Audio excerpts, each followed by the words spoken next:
अच्छा खाना देखकर हमारे मुंह में पानी क्यों आ जाता है और मेडिसिन के टेबलेट हमेशा गोल ही क्यों होते हैं? पुलिस मोबाइल को कैसे ट्रैक कर लेती है? आसान भाषा में जानेंगे, इसलिए वीडियो को अंत तक जरूर देखना। फैक्ट नंबर 10, अमेरिका और कनाडा के बीच का बॉर्डर दुनिया का सबसे लंबा बॉर्डर है, जिसकी लंबाई 8891 किलोमीटर है, लेकिन जंगलों के बीच इसकी चौड़ाई सिर्फ 20 फुट है, क्योंकि इस बॉर्डर को पेड़ों को काट कर बनाया गया है, जिसे स्लैश नाम दिया गया है। नंबर 9, आखिर पुलिस मोबाइल को कैसे ट्रैक करती है? जब कभी आपका मोबाइल चोरी हो जाता है तो पुलिस स्टेशन में रिपोर्ट करने पर पुलिस MI नंबर जरूर मांगती है। यदि आपके पास यह नहीं हो तो अधिकारी औराने तरीके से फोन को ट्रैक करती है। हर मोबाइल में MI नंबर होता है और यह हर डिवाइस में अलग अलग होता है, और इससे ही हम डिवाइस को ट्रैक कर सकते हैं। आपको बता दें कि मोबाइल ट्रैक करने के लिए ट्रिगुलेशन मेथड का उपयोग करती है। जैसे कि हम जानते हैं, फोन ऑन होने के बाद सिम नेटवर्क टावर से कनेक्ट हो जाता है। इसके बाद पुलिस को सिम कंपनी की मदद से अंदाज मिल जाता है कि सिम टावर से कितने रेंज पर है। आमतौर पर यह रेंज 2G, 3G, 4G के लिए अलग अलग होती है। जैसे पुलिस को पता चल जाए कि मोबाइल टावर के 2 किलोमीटर दूरी पर है, लेकिन यह दूरी टावर के चारों तरफ होती है। ऐसे में इसकी सटीक लोकेशन जानने के लिए पुलिस को मोबाइल के दूसरे नजदीकी टावर को जानकारी चाहिए होती है। जब पुलिस की फोन को 3 टावर की नजदीकी जानकारी मिल जाती है, तब ट्रिगुलेशन मेथड का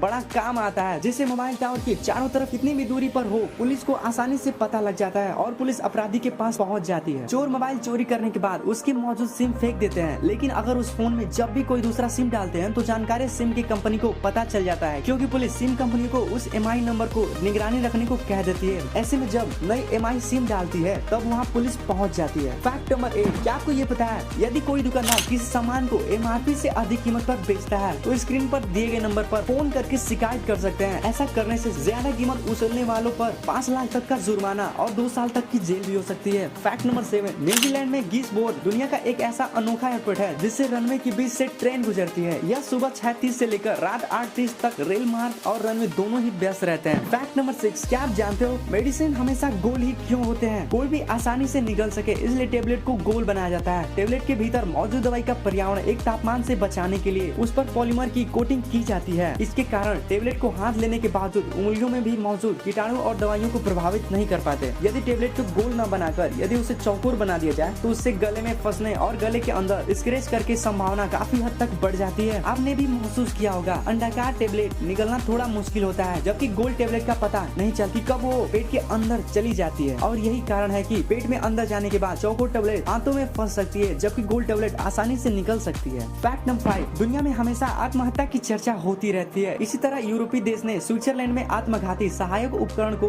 कानूनी मान्यता दी है। यह डिवाइस सिर्फ 1 मिनट में सुसाइड की प्रक्रिया को पूरी करती है। इस उपकरण के ऑक्सीजन का स्तर धीरे धीरे कम हो जाता है, जिससे हाइपोकैप्रिया से मृत्यु हो जाती है, और इसलिए इस मशीन की चर्चा पूरी दुनिया में ही हो रही है। फैक्ट नंबर 4, चीन में एक आदमी ने कोका कोला की 1.5 लीटर की बोतल 10 सेकंड में पीने की कोशिश की थी और उसने पी भी ली थी, लेकिन पीने के कुछ देर बाद उसकी मौत हो गई, क्योंकि उसके शरीर में बहुत ही ज्यादा गैस बन गई थी। फैक्ट नंबर 3, अर्जेंटीना का रहने वाला यह शख्स भगवान श्री कृष्ण का इतना बड़ा भक्त है कि जब भी ये कहीं जाता है 2 सीट बुक करवाता है, एक अपने लिए और एक श्री कृष्ण जी के लिए। फैक्ट नंबर 2, हार्मिंग बर्ड दुनिया का एकमात्र ऐसा पक्षी है जो आगे और पीछे दोनों तरफ से उड़ सकता है। फैक्ट नंबर 1, अच्छा खाना देखकर हमारे मुंह में पानी क्यों आ जाता है? दोस्तों, आपके साथ कभी न कभी ऐसा जरूर हुआ होगा, जब भी आप कोई भी टेस्टी चीज को देखते हो तो आपके मुंह में पानी आने लगता है, लेकिन आखिर ऐसा क्यों? चलिए जानते हैं। दरअसल दोस्तों, जब भी हम किसी टेस्टी चीज को देखते हैं तो हमारे दिमाग को ऐसा लगता है कि जैसे कि हम उसे खाने ही वाले हैं, और इसलिए हमारे दिमाग हमारे मुंह के अंदर सलाइवरी ग्लैंड्स को एक्टिव कर देता है और इसलिए सलाइवा निकालने लगता है। आप इसे ऐसा भी कह सकते हैं कि यह एक तरह से प्रिपरेशन है, क्योंकि हमारे जो सलाइवा होते हैं वह लगभग 20% खाने को